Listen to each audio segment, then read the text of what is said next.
ইহুদি এবং খ্রিস্টানদেরকে বন্ধুরূপে গ্রহণ করো না, অভিভাবক হিসাবে গ্রহণ করো না, তোমরা তাদের অনুকরণ করিও না। বাদহুম আউলিয়াউ বাদ, কেননা ইহুদি এবং খ্রিস্টান তারা পরস্পর তারা বন্ধু। ওমাইয়াতাল্লাহুম মিনকুম ফাইন্নাহু মিনহুম, আর তোমরা যদি কখনো যদি তোমরা তাদের অনুকরণ করো তাহলে তোমরাও তাদের মধ্য থেকেই গণ্য হয়ে যাইবা। ও ঈমানদারগণ, তোমরা আমার শত্রু এবং তোমাদের শত্রুকে বন্ধুরূপে গ্রহণ করো না।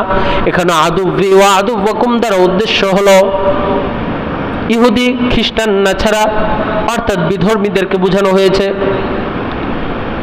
শুধু তাই নয়, এই দুই আয়াতে তো আল্লাহ রাব্বুল আলামিন শুধু সাধারণ কাফের মুশরিকদেরকে বোঝানো হয়েছে। পরের আয়াতে আল্লাহ রাব্বুল আলামিন আরো ভয়ঙ্কর ভাবে বলেন, ও ঈমানদারগণ, ও মুসলমান ঈমানদার, তোমরা ভালোভাবে শুনে রাখো, তোমাদের মধ্য থেকে যদি তোমার বাবা তোমার ভাই তারাও যদি ইসলামের পরিবর্তে যদি কোনো কুফরিকে পছন্দ করে ভালোবাসে, তোমরা তাদেরকেও তোমরা গ্রহণ করো না, আত্মীয় হিসাবে গ্রহণ করিও না। আমরা বাঙালি, আমরা এমন একটি জাতি যেই জাতি নিজেদের দিকে না তাকিয়ে শুধু মানুষের দিকে তাকিয়ে থাকি।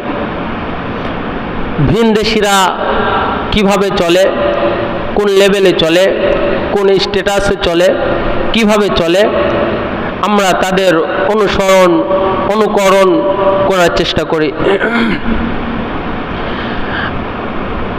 তো প্রিয় হাজরিন, আসছে আগামী 11 জুন সারা বিশ্বে ফিফা ওয়ার্ল্ড কাপ 2026 শুরু হতে চলেছে। আগামী 11 জুন ফুটবল টুর্নামেন্ট, ফুটবল বিশ্বকাপ শুরু হতে চলেছে। যদিও বাংলার সোনার ছেলেরা, বাংলাদেশের গর্বিত সন্তানেরা এই টুর্নামেন্টে অংশগ্রহণ করতে পারে নাই, তা সত্ত্বেও এই বাংলার জনপদের এক শ্রেণীর লোকেরা, এক শ্রেণীর যুবকেরা, এক শ্রেণীর মানুষেরা এই ফুটবল খেলাকে কেন্দ্র করে তাদের ঈমান, আমল সব কিছুকে বিসর্জন দিয়ে তার সকল চিন্তা চেতনাকে বাদ দিয়ে কবে 11 জুন আসবে, কবে ফুটবল খেলা শুরু হবে সেই অপেক্ষায় প্রহর গুনতেছে। আসলে যারা ফুটবল খেলবে না তারা আমাদেরকে চেনে, না কখনো তারা আমাদের গান গায়, না কখনো আমাদের কথা স্মরণ করে, না আমাদের কখনো সেলুট জানায়, ধন্যবাদ জানায় যে পৃথিবীর মধ্যে ছোট্ট একটি দেশ বাংলাদেশ, সেই বাংলার সন্তানেরা নিজের ভিটাবাড়ি বিক্রি করে, নিজের সব কিছু বিসর্জন দিয়ে আমার দেশের, আমার টিমের কত বড় বড় পতাকা বানাইছে। আমরা তাদের জন্য একটু তাহলে একটু তাদেরকে আমরা স্যালুট জানাই, ধন্যবাদ জানাই। এমনটা কি কখনো হয়েছে? 2022 টুর্নামেন্টে সম্ভবত, কিংবা 2018 যে কোন একজন নিজের ভিটা বাড়ি বিক্রি করে সে জার্মানির পতাকা বানাইছিল? বলেন তো দেখি, এই যে সে তার ভিটা বাড়ি বিক্রি করে জার্মানি, সেটা কোনো মুসলিম কান্ট্রি তো নয়, সে জার্মানির যে এত বিশাল পতাকা বানাইলো, কি লাভ হলো? জার্মানির কোন একজন প্লেয়ার কি কখনো তাকিয়ে দেখেছে যে সে কোন পাগল যে আমার দেশের জন্য বা আমাদের এই ফুটবল টিমকে কেন্দ্র করে এত বিশাল পতাকা বানাইছে, আমরা অনলাইনের মাধ্যমে হলেও তাকে একটা স্যালুট জানাই, তাকে একটু ধন্যবাদ জানাই। জানাইছে কখনো? না, কখনো তো এমনটা করে নাই। তাহলে আমরা কেন নিজেদের সংস্কৃতি বাদ দিয়ে, নিজেদের সব কিছুকে বিসর্জন দিয়ে, বলি দিয়ে আমরা কেন ভিনদেশীদের গান গাইব?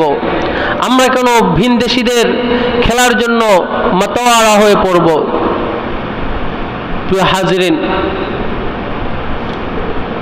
ফুটবল খেলা, ক্রিকেট খেলা, ব্যাডমিন্টন খেলা, হকি খেলা ইত্যাদি যে সকল খেলার মধ্যে শরীর চর্চা হয়, এই সকল খেলা শর্ত সাপেক্ষে ইসলামে নাজায়েজ নয়। হ্যাঁ, ইসলামে ফুটবল খেলা বলেন, ক্রিকেট বলেন, ব্যাডমিন্টন, হকি স্টিক, যাই বলেন না কেন, জায়েজ হবে কখন? যখন শুধুমাত্র শরীর চর্চার জন্য, নিজের শরীরের ব্যায়ামের জন্য, শরীরের ফিটনেস ঠিক রাখার জন্য, নিজেকে শক্তিশালী রাখার জন্য, যখন শরীয়তের কোনো কিছু লঙ্ঘন না করে যখন এই খেলাধুলা করা হবে সুস্থ বিনোদনের জন্য, সুস্থ মস্তিষ্কের জন্য, তখন এই খেলাগুলো জায়েজ হবে। আল্লাহ রাসূল সাল্লাল্লাহু আলাইহি ওয়াসাল্লাম বলেন, আল মুমিনুল কবিয়্যু খায়রুন ওয়া আহাব্বু ইলাল্লাহি মিনাল মুমিনিজ যায়ীফ, যে শক্তিশালী মুমিন দুর্বল মুমিন অপেক্ষা আল্লাহ রাব্বুল আলামিনের নিকট অনেক পছন্দনীয় এবং উত্তম। কারণ দুর্বল মুমিনের চাইতে শক্তিশালী মুমিন ইসলামের জন্য কাজে বেশি আসবে। কি বলেন? একজন দুর্বল মুমিন যে ঠিকমতো চলাফেরা করতে পারে না, নিজের শরীরে কোনো শক্তি নাই, সে ইসলামের জন্য কিভাবে তলোয়ার হাতে নিবে, কিভাবে সে ঢাল হাতে নিবে? এজন্য আল্লাহ রাসূল সাল্লাল্লাহু আলাইহি ওয়াসাল্লাম বলেন যে আল মুমিনুল কবিয়্যু খায়রুন ওয়া আহাব্বু ইলাল্লাহি মিনাল মুমিনিজ যায়ীফ, যে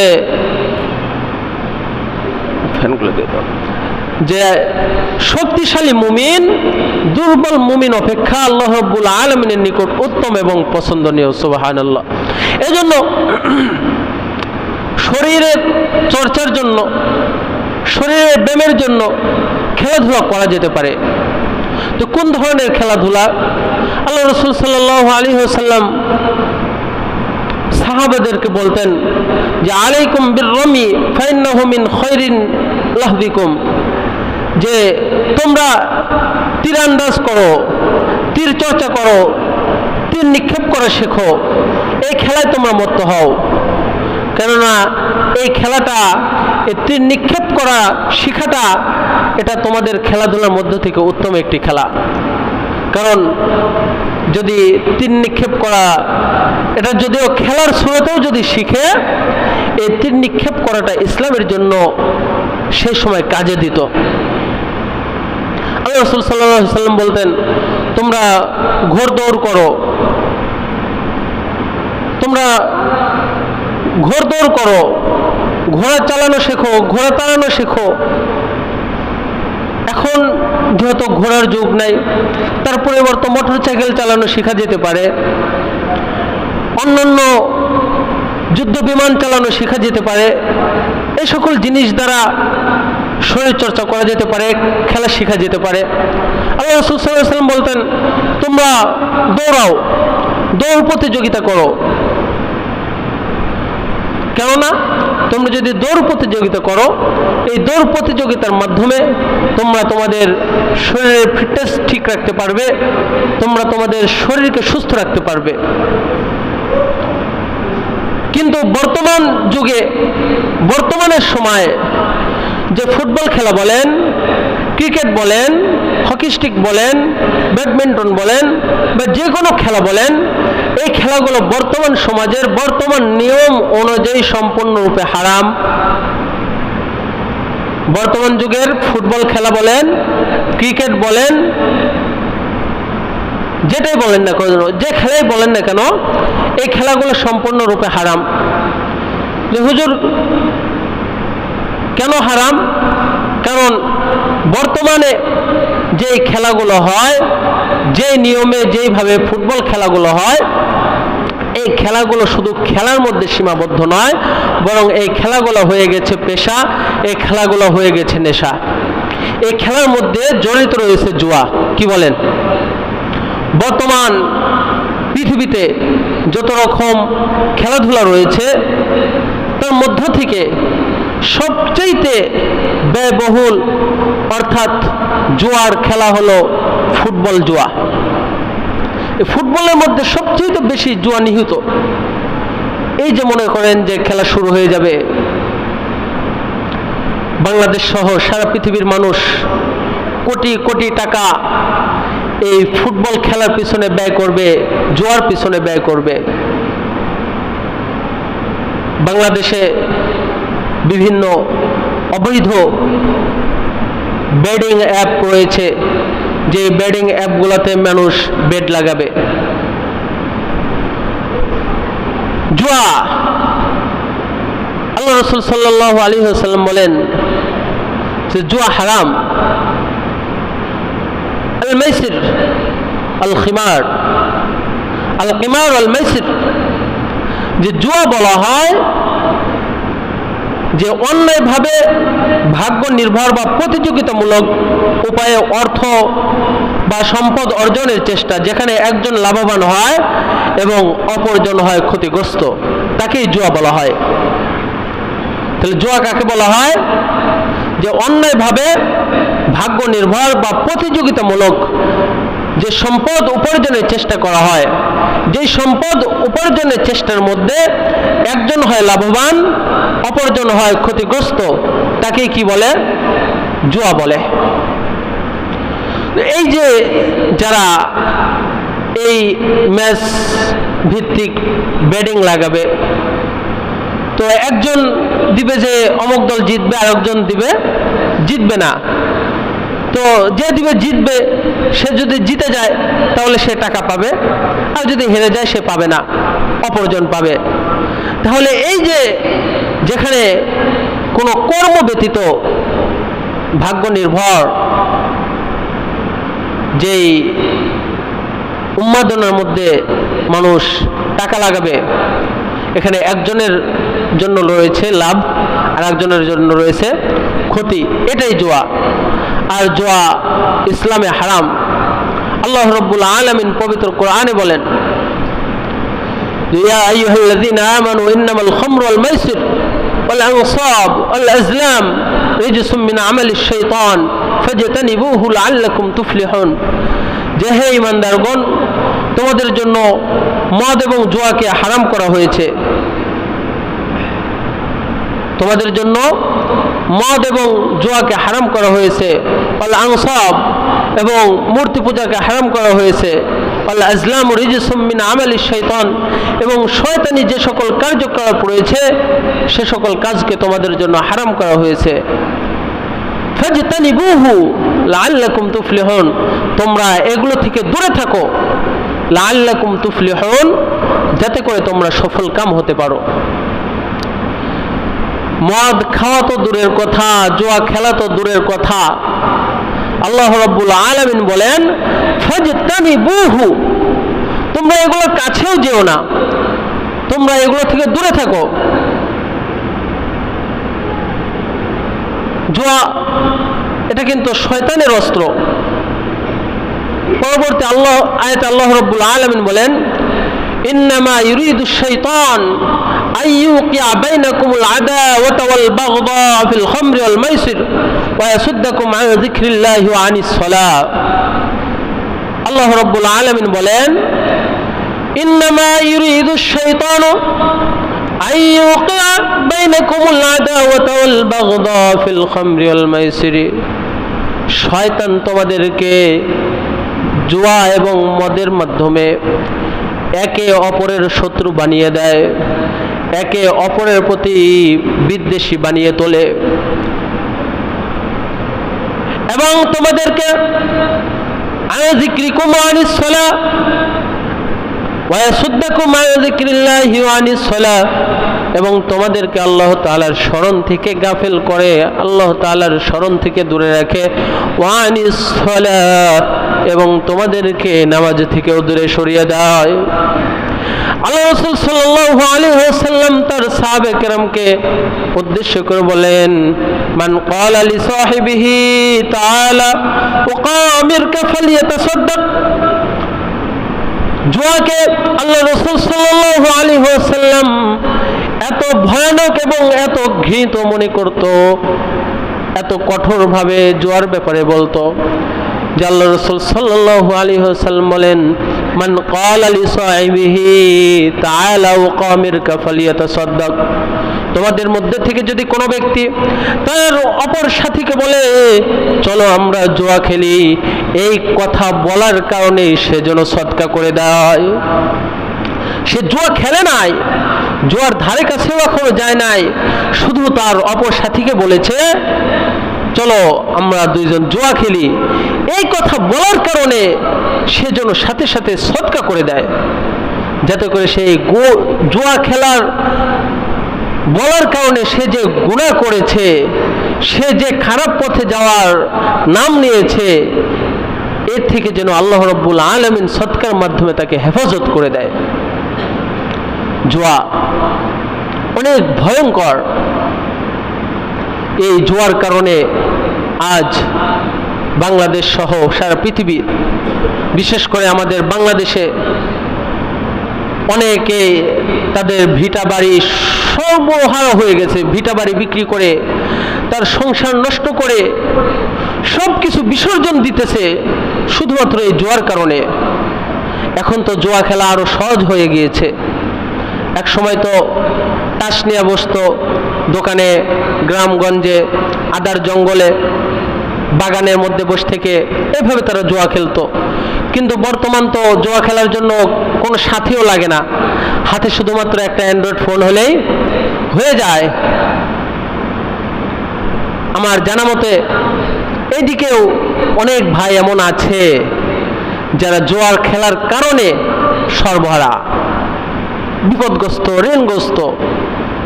যেমনও মানুষ আছে আমার জানা মতে, সে মাসে যে টাকা ইনকাম করে আমরা তাদের ধারে কাছেও যেতে পারবো না। একজন যদি নৌকার মাঝি হয়, বালুর নৌকার মাঝি হয়, তার মাসে ইনকাম কেমন আপনারা আমার চেয়ে ভালো জানেন, অনেক ইনকাম না? এরকম মানুষ আছে আমার জানা মতে, অথচ তারা জুয়া খেলে। জুয়া খেলার কারণে তাদের অবস্থা এমন, তাদের পরিবারে এক মুঠা ভাত জোটে না, তাদের বাচ্চাদেরকে ইচ্ছানে একটা ভালো পোশাক দিতে পারে না। বুঝানোর জন্য বলতেছি, আমি তো কাউকে উদ্দেশ্য করে বলতেছি না। তাহলে দেখেন জুয়াটা কত মারাত্মক, কত ভয়াবহ। বিশেষ করে এই যে এই ফুটবল টুর্নামেন্টকে সামনে নিয়ে মানুষ কোটি কোটি টাকা বিসর্জন দিবে, কোটি কোটি টাকা বেডিং করে নষ্ট করে ফেলবে। ভাই আমার, ও যুবক ভাইরা, যারা শর্টকাটে পয়সা ইনকাম করার, টাকা পয়সা ইনকাম করার চেষ্টা করে, তাদের জীবনটাও কিন্তু শর্টকাট হয়ে যায়। কি বলেন? যেমন দেখেন লাউ গাছ আমরা চিনি না সবাই, লাউ বলেন, কদু বলেন, মিষ্টি কুমড়া বলেন, এই সকল গাছ আমরা লাগানোর অল্প কিছুদিন পরেই আর ফল ভক্ষণ করতে পারি। কিন্তু এই ফলকে আমরা দীর্ঘমেয়াদী ভাবে ভক্ষণ করতে পারি বলেন? এক সিজন খাওয়া হয়ে গেলেই তার মেয়াদ কিন্তু শেষ, তার আর কোনো মেয়াদ থাকে না। এক সিজন খাওয়াই শেষ, পুরো বরবাদ হয়ে যায়, গাছ নষ্ট হয়ে যায়। কিন্তু আমরা যদি ধীরে ধীরে যদি একটি আমের চারা যদি রোপণ করি, একটি লিচুর চারা যদি রোপণ করি, যদিও এর ফল দিতে দেরি করে, কিন্তু যখন দেওয়া শুরু করে এর ফলটা দীর্ঘমেয়াদী হয়। আমরা প্রতি বছর আসলেই আমরা আম খেতে পারি। কি বলেন? আমরা প্রতি বছর আসলেই আমরা লিচু খেতে পারি। ঠিক তেমনই ভাই আমার, আপনি কর্ম করেন, আপনি হালাল ভাবে ইনকাম করেন, দেখবেন এই হালাল ইনকামের মধ্যে আপনার এত এত বরকত হবে যে আপনি মৃত্যু পর্যন্ত আপনি খায় শেষ করতে পারবেন না। মৃত্যু পর্যন্ত আপনি অভাব থাকবে না, খুব সুন্দরভাবে জীবনযাপন করতে পারবেন। কিন্তু আমার দেখা মতে যারা এই অন্যায় অবৈধভাবে টাকা ইনকাম করেছে, তারা যে ভালোভাবে এই সকল অন্যায়ের টাকা পয়সা ভক্ষণ করে গিয়েছে আমার দেখা নাই। আপনারা দেখেছেন কিনা জানি না। দেখেন, আপনারা যে কোনো ধরনের নেতাদের দিকে তাকান, যে সকল নেতারা অন্যায়ভাবে অট্টালিকার মালিক ছিল, কোটি কোটি টাকা, মিলিয়ন বিলিয়ন টাকা পয়সার মালিক ছিল, আজ তারা জেলে পচে মরতেছে না? এই যে এত টাকা, এত গাড়ি বাড়ি, এত কিছু কোন কাজে আসতেছে তাদের বলেন? এটা যে কোনো দলেরই হতে পারে। একদল ক্ষমতায় ছিল, সে নাই, দেখবেন ওই দলের নেতাকে তারা জেলে পচে মরতেছে। আবার অন্য দল যখন ক্ষমতায় থেকে যাবে তাদেরও একই অবস্থা হয়। এটা শুধু বাংলাদেশ নয়, সারা বিশ্বের নীতি। কারণ তারা তো অন্যায় করেছিল। আর অন্যায়ের টাকা পয়সা, অন্যায়ের ইনকাম, এটা দীর্ঘমেয়াদী হয় না, সে দীর্ঘমেয়াদীভাবে ভক্ষণ করতে পারে না। এটাই নিয়ম, এটাই প্রাকৃতিক নিয়ম। আল্লাহ তাআলা এভাবেই নিজাম ঠিক করেছেন। আবার দেখবেন যে যারা অন্যায়ভাবে টাকা পয়সা ইনকাম করেছে, তারা ভালো কিছু খাইতে পড়তেও পারে না। এই সমস্যা, ওই সমস্যা, অমক তমক। আবার দেখবেন যারা অন্যায়ভাবে টাকা পয়সা ইনকাম করে হারামভাবে, হারাম পথে, তাদের বাচ্চা কাচ্চাও অনেক সময় প্রতিবন্ধী হয়। খেয়াল করবেন, মিলিয়ে নেবেন, এরকম হয়। সবার ক্ষেত্রেই যে হতে হবে এমন না, কিন্তু অধিকাংশ ক্ষেত্রে এরকম হয়। তো প্রিয় ভাইয়েরা আমার, বিশেষ করে যুবক ভাইয়েরা যারা আছেন, যাদের এ সকল বাজে অভ্যাস রয়েছে, তারা এর থেকে বেরিয়ে আসেন। আপনি কর্ম করেন, সঠিকভাবে পয়সা ইনকাম করেন। আপনি বেডিংয়ে, এই জুয়ার মধ্যে লিপ্ত হয়েন না, আপনার জীবন বরবাদ হয়ে যাবে। জুয়া হারাম কেন? কারণ সর্বপ্রথম এর মধ্যে ধোঁকা রয়েছে, এটা মানব জীবন নষ্ট করে দেয়। এর মধ্যে লোভ রয়েছে। প্রথমে অল্প কিছু টাকা ইনভেস্ট করবে, তারপরে দেখা গেছে যে আরেকটু বেশি করবে, তারপরে সর্বশেষ বাড়ি ভিটা বিক্রি করে সব কি করে দিবে, শেষ করে দিবে। এটাই তো গেল ফুটবল খেলার মধ্যে জুয়ার বিষয়। আরেকটা বিষয় দেখেন, যা না বললেই নয়, বর্তমান বিশ্বের মানবাধিকার যারা রয়েছে, আজ ফিলিস্তিনের গাজাবাসীদের উপর, গাজার শিশুদের উপর, গাজার মায়েদের উপর, গাজার বোনদের উপর, গাজার বৃদ্ধ বয়সী বাবাদের উপর কোন ধরনের অত্যাচার চালাইতেছে। যে গাজায় সর্বক্ষণ রক্তক্ষরণ হচ্ছে, যে গাজার শিশু থেকে নিয়ে বৃদ্ধ পর্যন্ত সকলের বুকের রক্ত ঝরে পড়তেছে। আর যারা এই রক্ত ঝরাচ্ছে, জারজ দেশ ইসরায়েল, এদেরকে যারা সাপোর্ট করতেছে, আর্জেন্টিনা বলেন, ব্রাজিল বলেন, অন্যান্য দেশ বলেন, এই যারা ইসরায়েলকে সমর্থন করতেছে, ইসরায়েলকে বাহবা দিতেছে, আমরা সেই আর্জেন্টিনা, সেই ব্রাজিলের সমর্থন করতেছি। আমরা তাদের উল্লাসে উল্লাস করতেছি, আবার তাদের ব্যথায় ব্যথিত হচ্ছি। যদি কোনো দল জেতে, আমার পছন্দের দল, আমার সমর্থনের দল যদি জিতে যায়, তাহলে আমার উল্লাস দেখে কে। আর যদি হেরে যায়, এমনও আছে আত্মহত্যা পর্যন্ত করে। আমরা বিগত দিনে দেখেছি, 2022 সালে দেখেছি যে সম্ভবত একজন মেয়েই হবে, তার পছন্দের দল হারার কারণে ছাদ থেকে লাফ দিয়ে আত্মহত্যা করেছে। এরকম অনেক হয়েছে। এই 2026 বিশ্বকাপ শুরু হতে না হতেই সম্ভবত ব্রাহ্মণবাড়িয়া কিংবা সিলেটে, সঠিক খেয়াল আসতেছে না, তো সিলেটে অথবা ব্রাহ্মণবাড়িয়ায় এই দুই দলের সংঘর্ষ। এলাকায় আর্জেন্টিনা ব্রাজিলের খেলা হয়, এরকম ভাবে তারা আর্জেন্টিনা ব্রাজিলের খেলা দিয়েছে। ব্রাজিল 2-0 গোলে হেরে অপমান সহ্য করতে পারে না, এই লাঠিসোঁটা দিয়ে প্রায় কয়েকজন নিহত এবং অনেক আহত। কেন? আমরা খেলাধুলা করব না কেন? ওই যে প্রথমে বলেছি শরীর চর্চার জন্য খেলবো। আমার কেন বলতে হবে আমি আর্জেন্টিনা, আমি ব্রাজিল, আমার হারার পরে কেন মারামারি করতে হবে? আবার দেখবেন হাজার হাজার লক্ষ লক্ষ টাকা ব্যয় করে আর্জেন্টিনার পতাকা বানাচ্ছে, ব্রাজিলের পতাকা বানাচ্ছে। ব্রাহ্মণবাড়িয়াই তো যে কত কিলোমিটার, 2 কিলোমিটার না 3 কিলোমিটার রাস্তা জুড়ে ব্রাজিলের পতাকা টানাইছে। কি দিবে আপনাকে ব্রাজিলের পতাকা? অথচ আল্লাহ রাসূল সাল্লাল্লাহু আলাইহি ওয়াসাল্লাম বলেন যে মান তাশাব্বাহা বিকওমিন ফাহুয়া মিনহুম। ও উম্মতেরা, তোমরা শুনে রাখো, তোমরা যাদেরকে অনুসরণ করবা তোমরা তাদের অন্তর্ভুক্ত হিসেবে গণ্য হবে। কত বড় কথা যে তোমরা যাদেরকে সমর্থন করবা, যাদের সাদৃশ্য অবলম্বন করবা, তোমরা তাদেরই অন্তর্ভুক্ত হয়ে যাবে। যুবক ভাইয়েরা, আমরা আজ বর্তমান আমরা আমাদের আইডল বানাই কাদেরকে? যারা বিশ্বের নামকরা ফুটবল প্লেয়ার, ক্রিকেট প্লেয়ার বা বিশ্বের তারকা, রক স্টার, ভালো গায়ক, ভালো নায়ক, সে কিভাবে চলে, সে কিভাবে চুলের কাটিং করে, সে কোন ধরনের প্যান্ট পরে, কোন ধরনের টি শার্ট ব্যবহার করে, কোন ধরনের শার্ট ব্যবহার করে, আমরা তাদের অনুসরণ করে, অনুকরণ করে আমরা সেইভাবে চুল কাটাই, সেরকম শার্ট পরি, সেরকম জুতা পরি। আল্লাহ রাসূল সাল্লাল্লাহু আলাইহি ওয়াসাল্লাম বলেন মান তাশাব্বাহা বিকওমিন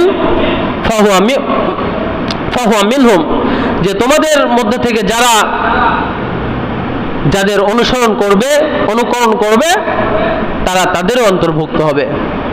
আল্লাহ রাব্বুল আলামিন পবিত্র কোরআনে বলেন ইয়া আইয়ুহাল্লাযীনা আমানু লা তাত্তাখিযুল ইয়াহুদা ওয়ান নাসারা আউলিয়া বা'দুহুম আউলিয়াউ বা'দ ওয়া মান ইয়াতাওয়াল্লাহুম মিনকুম ফাইন্নাহু মিনহুম। ঈমানদারগণ, তোমরা ইহুদি এবং খ্রিস্টানদেরকে বন্ধুরূপে গ্রহণ করো না, অভিভাবক হিসাবে গ্রহণ করো না, তোমরা তাদের অনুসরণ অনুকরণ করিও না। বা'দুহুম আউলিয়াউ বা'দ, কেননা ইহুদি এবং খ্রিস্টান তারা পরস্পর তারা বন্ধু। ওয়া মান ইয়াতাওয়াল্লাহুম মিনকুম ফাইন্নাহু মিনহুম, আর তোমরা যদি কখনো যদি তোমরা তাদের অনুসরণ অনুকরণ করো তাহলে তোমরাও তাদের মধ্য থেকেই গণ্য হয়ে যাইবা। আল্লাহ রাব্বুল আলামিন অন্যত্র বলেন ইয়া আইয়ুহাল্লাযীনা আমানু লা তাত্তাখিযু আদুওয়ি ওয়া আদুওয়াকুম, ও ঈমানদারগণ, তোমরা আমার শত্রু এবং তোমাদের শত্রুকে বন্ধুরূপে গ্রহণ করো না। এখানে আদুওয়ি ওয়া আদুওয়াকুম দ্বারা উদ্দেশ্য হলো ইহুদি, খ্রিস্টান না ছাড়া অর্থাৎ বিধর্মীদেরকে বোঝানো হয়েছে। শুধু তাই নয়, এই দুই আয়াতে তো আল্লাহ রাব্বুল আলামিন শুধু সাধারণ কাফের মুশরিকদেরকে বোঝানো হয়েছে। পরের আয়াতে আল্লাহ রাব্বুল আলামিন আরো ভয়ঙ্কর ভাবে বলেন ইয়া আইয়ুহাল্লাযীনা আমানু লা তাত্তাখিযু আবাআকুম ওয়া ইখওয়ানাকুম আউলিয়া ইন ইসতাহাব্বুল কুফরা আলাল ঈমান। ও ঈমানদারগণ, ও মুসলমান ঈমানদার, তোমরা ভালোভাবে শুনে রাখো, তোমাদের মধ্য থেকে যদি তোমার বাবা, তোমার ভাই, তারাও যদি ইসলামের পরিবর্তে যদি কোনো কুফরিকে পছন্দ করে, ভালোবাসে, তোমরা তাদেরকেও তোমরা গ্রহণ করো না, আত্মীয় হিসাবে গ্রহণ করিও না। কত বড় ভয়ঙ্কর কথা, বুঝতে পারছেন? এতক্ষণ তো বললো যে সাধারণ যারা ইহুদি খ্রিস্টান আছে তাদের অনুসরণ অনুকরণ করো না, তাদের বন্ধুরূপে গ্রহণ করো না। এখন আল্লাহ রাব্বুল আলামিন আবার বলতেছে শুধু তাই নয় মুসলমান, তোমরা জেনে রাখো, যদি তোমাদের বাপ ভাইরাও যদি ইসলামের পরিবর্তে যদি অন্য কোনো ধর্মকে, অন্য কোনো জাতিকে যদি পছন্দ করে, ভালোবাসে, তোমরা তাদেরকেও বন্ধুরূপে গ্রহণ করো না। এখন আমরা নিজেদের দিকে তাকাই, আমরা ইসলাম বাদ দিয়ে আমরা আর্জেন্টিনা, ব্রাজিল ইত্যাদি, ইটালি, ফ্রান্স, জার্মান, আরো কত দল আছে, দেখেন আমরা কত হতভাগা জাতি। আজ যুবক ভাইরা, তাদেরকে যদি বলা হয় যে ও ভাই 10 জন নবীর নাম বলো দেখি, পেটে বোম মারলে একটা নবীর নাম বের হবে না। যদি বলা হয় শ্রেষ্ঠ 4 জন সাহাবীর নাম বলো দেখি, 4 জন খলিফার নাম বলো দেখি, চারজন ইমামের নাম বলো দেখি। হুজুর ইমাম আবার কি হয়েছে? আপনি না আমাদের ইমাম, আপনার নাম শামসুল হক নাকি? আপনি তো আমাদের ইমাম, আগে ছিল আরেক ইমাম, তার আগে ছিল আরেক ইমাম। চারজনকে 10 জনের নাম জানি। যদি বলা হয় 4 জন ইমামের নাম বলো, তারা বলতে পারবে না। যদি বলা হয় 10 জন নবীর নাম বলো, বলতে পারবে না। যদি বলা হয় 4 খলিফার নাম বলো, বলতে পারে না। যদি বলা হয় কয়েকজন সাহাবীর নাম বলো, বলতে পারে না। অথচ তাদেরকে যদি বলা হয় যে কয়েকজন ফুটবল প্লেয়ারের নাম বলো, দেখবেন গেড়ে একের পর এক, যে ব্রাজিলের অমুক প্লেয়ার অমুক সাল থেকে অত সাল পর্যন্ত ভালো ছিল, সব A to Z, কোন প্লেয়ার কতটা গোল করেছে, কতটা আরো কি বলে অ্যাসেন্ট নাকি কি বলে অ্যাসিস্ট করেছে, এরকম সব কিছু বলতে পারবে। কিন্তু 10 জন নবীর নাম বলতে পারবে না, 10 জন সাহাবীর নাম বলতে পারবে না। এর চেয়ে হতভাগার কি হতে পারে? প্রিয় ভাইয়েরা আমার, আমরা মুসলিম হিসাবে আমাদের দায়িত্ব, কর্তব্য, ইসলাম যেভাবে বলেছে আমাদের সেভাবে জীবন গঠন করা। এই ইহুদি খ্রিস্টানদের অনুকরণ করা থেকে বিরত থাকা। এই দেখবেন এই খেলা যখন শুরু হয়ে যাবে আমাদের জীবন থেকে কত সময় আমরা নষ্ট করে ফেলবো। আল্লাহ রাব্বুল আলামিন পবিত্র কোরআনে বলেন, ওয়াল আসর ইন্নাল ইনসানা লাফি খুসর। আল্লাহ রাব্বুল আলামিন সময়ের কসম করতেছেন। ওয়াল আসর, আসরের কসম, আসর দ্বারা আসর না, আসরের সময়। যে ওয়াল আসর, আসরের কসম অর্থাৎ সময়ের কসম। ইন্নাল ইনসানা লাফি খুসর, যে নিশ্চয়ই মানুষ ক্ষতিগ্রস্ত। যে হুজুর সময়ের কসম করে কেন আল্লাহ রাব্বুল আলামিন বললেন যে মানুষ ক্ষতিগ্রস্ত? এখানে সময়ের কসমের সাথে এখানে কি সম্পৃক্ততা?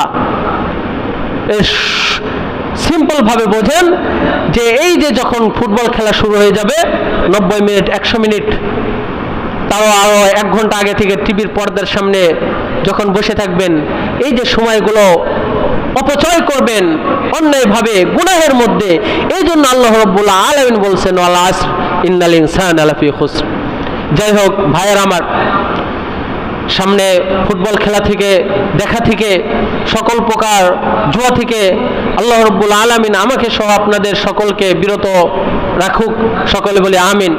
এখন আসেন, একটা বিষয় আপনারা জানলে অত্যন্ত খুশি এবং আনন্দিত হবেন যে আমাদের এই 5 নং সারাঘাট এলাকায় আমাদের কোনো কবরস্থান ছিল না। আলহামদুলিল্লাহ কবরস্থানের ব্যবস্থা হয়ে গেছে বা হবে, সকলে বলে আলহামদুলিল্লাহ। এই কবরস্থানের গুরুত্ব ফজিলত কতটুকু, শুধু এতটুকু বলবো যে পারিবারিক কবরস্থানের চাইতে যৌথ কবরস্থান অতি উত্তম, অক্ষকিত কবরস্থান আরো উত্তম। নিজ এলাকায় নিজ মহল্লায় কবরস্থান থাকলে দূরবর্তী কবরস্থান থেকে এটা আরো উত্তম। কেন? দেখেন, আপনি মনে করেন আপনার এলাকার মসজিদে ফজরের নামাজ পড়তে আসছেন, ফজরের নামাজ পড়ে আপনার মন চাইলেই একটু যা কবরস্থানে গিয়ে আপনার আব্বা আম্মার জন্য দোয়া করতে পারতেছেন। আপনার সামনে যখন কবরস্থানটা পড়বে তখন আপনার মৃত্যুর কথা স্মরণ হবে। কি বলেন? কথা ঠিক না? আর যদি দূরে কবরস্থান থাকে, আমরা দুনিয়াবি হাইসিয়তে যাইতে আসতে কষ্ট, এটা আমি বাদ দিলাম, মৃত্যুর কথা কখনো স্মরণ হবে না। কারণ আমি যখন দূরবর্তী কবরস্থানে হয়তোবা ওই মাসে বছরে যদি একজন মারা যায়, হয়তোবা আমি জানাজা পর্যন্ত কবরস্থানে অনেকে যাই না, আমার মৃত্যুর স্মরণ হবে কোথায় থেকে? হবে। কিন্তু যখন আমার বাড়ির পাশে যদি কোনো কবরস্থান হয়, আমার মহল্লায় যদি কবরস্থান থাকে, যখন আমার চোখের সামনে পড়বে একটু হলেও মনের মধ্যে আঁচড় দিয়ে উঠবে। কি বলেন? দেখেন, মানুষ যখন মৃত্যুবরণ করে আপনারা সকলেই জানেন যে মানুষের সকল আমল নামা রহিত হয়ে যায়, বাদ হয়ে যায়। মানুষের আর কোনো আমল জারি থাকে না, বাকি থাকে না, সে আর কোনো আমল করতে পারে না। পারে বলেন? যখন মানুষ মৃত্যুবরণ করে তার কি আর কোনো আমল করার কোনো সুযোগ থাকে? থাকে না। হ্যাঁ, তবে আল্লাহ রাসূল সাল্লাল্লাহু আলাইহি ওয়াসাল্লাম বলেন 3টি কাজ এমন রয়েছে যে কাজগুলো যদি কেউ করে যেতে পারে জীবিত অবস্থায়, সে কাল কিয়ামত পর্যন্ত কবরের থেকে সওয়াব পেতে থাকবে। সুবহানাল্লাহ। এক নম্বর, আল্লাহ রাসূল সাল্লাল্লাহু আলাইহি ওয়াসাল্লাম বলেন যে সদকায়ে জারিয়া, চলমান সদকা, চলমান দান। এক নম্বর কি? সদকায়ে জারিয়া, জারি থাকে, যা চলমান থাকে, এমন সদকা, এমন দান। যেমন মসজিদ নির্মাণ করা, মাদ্রাসা নির্মাণ করা, গোরস্থান নির্মাণ করা, এলাকা মহল্লায় টিউবওয়েল করে দেওয়া, একটা গাছ লাগানো। এর মধ্যে অন্যতম হলো মসজিদ নির্মাণ, মাদ্রাসা নির্মাণ, কবরস্থান নির্মাণ। এই কবরস্থান নির্মাণের মাধ্যমে আপনি কাল কিয়ামত পর্যন্ত সওয়াব পেতে থাকবেন। কিভাবে? আপনি একটা মানুষ মৃত্যুর পরে তার সুন্দরভাবে দাফন কাফনের যে ব্যবস্থা হলো, তাকে যে কবরস্থ করা হলো, এই ব্যবস্থাটা আপনি করে দিয়ে গিয়েছেন। এর কারণে কাল কিয়ামত পর্যন্ত এই কবরস্থান জারি থাকবে এবং কিয়ামত পর্যন্ত আপনি সওয়াব পেতে থাকবেন। সুবহানাল্লাহ। দেখেন, আল্লাহ রাব্বুল আলামিন মানুষকে আশরাফুল মাখলুকাত হিসেবে সৃষ্টি করেছেন, তাই না ভাইয়েরা আমার? দেখেন, অন্যান্য পশু পাখি, অন্যান্য প্রাণী মারা গেলে তাকে কোনো তো কবরস্থ করা হয় না, সেগুলো পশু পাখির খাবার হয়ে যায়, রোদে পচে গলে নষ্ট হয়ে যায়। কিন্তু মানুষকে আল্লাহ রাব্বুল আলামিন সম্মান দিয়েছেন, এমন সম্মান দিয়েছেন যে মৃত্যুর পরেও যেন তার শরীরটা সুন্দর থাকে, সুন্দরভাবে যেন তাকে মাটি থেকে সৃষ্টি করা হয়েছে, সেজন্য আবার যেন মাটির সাথে মিশে যায়। এই ব্যবস্থা আল্লাহ রাব্বুল আলামিন সে হাবিল কাবিল থেকে শিক্ষা দিয়েছেন আমাদেরকে। এই জন্য প্রিয় ভাইরা আমার, আমরা সে মৃত ব্যক্তিদের জন্য যদি এরকম কবরস্থ করার ব্যবস্থা করে যেতে পারি, এরকম যদি কবরস্থান করে যেতে পারি, কাল কিয়ামত পর্যন্ত আমরা কবরে থেকে সওয়াব পেতে থাকবো। সুবহানাল্লাহ। এজন্য প্রিয় ভাইরা আমার, কিছু বিষয় আছে যেগুলো টাকার বিষয়, আসলে মুখে সারে না, কথায় সারে না, আছে না? তো কবরস্থানের তো ব্যবস্থা হবে ইনশাআল্লাহ তাআলা। তো এত টাকা পয়সারও প্রয়োজন আছে। 10 মিলি করি কাজ, হারি জিতি নাহিলাজ, বা 10-এর বোঝা নাকি 10-এর লাঠি 1-এর বোঝা, কথা আছে। তো গোরস্থানের কথা হয়েছে, ইনশাল্লাহ ব্যবস্থা হয়ে যাবে। তো সেই সুবাদে এলাকায় মনে হয় প্রচারও করা হয়েছে, মাইকিং করা হয়েছে। তারপরে উপস্থিতি আপনারা যারা আছেন, আপনাদের সকলের অবগতির জন্য আমি আবারও জানাচ্ছি যে আজকে আসরের নামাজের পর এই গোরস্থান বিষয়ক মিটিং এবং দোয়ার মাহফিল হবে। আপনাদের সকলকে মিটিংয়ে শরীক থাকার জন্য একান্তভাবে অনুরোধ এবং আহ্বান করতেছি, কমিটির পক্ষ থেকে এবং আমার পক্ষ থেকে এবং পুরো এলাকাবাসীর পক্ষ থেকে আপনাদের অনুরোধ যে ইনশাআল্লাহ তাআলা আজকে আসরের নামাজের পর সকলেই এখানে আসরের নামাজে শরীক হবেন এবং আজকের এই প্রোগ্রাম, এই মিটিংয়ে শরীক থাকবেন। ওয়া মা তাওফীক ইল্লা বিল্লাহ।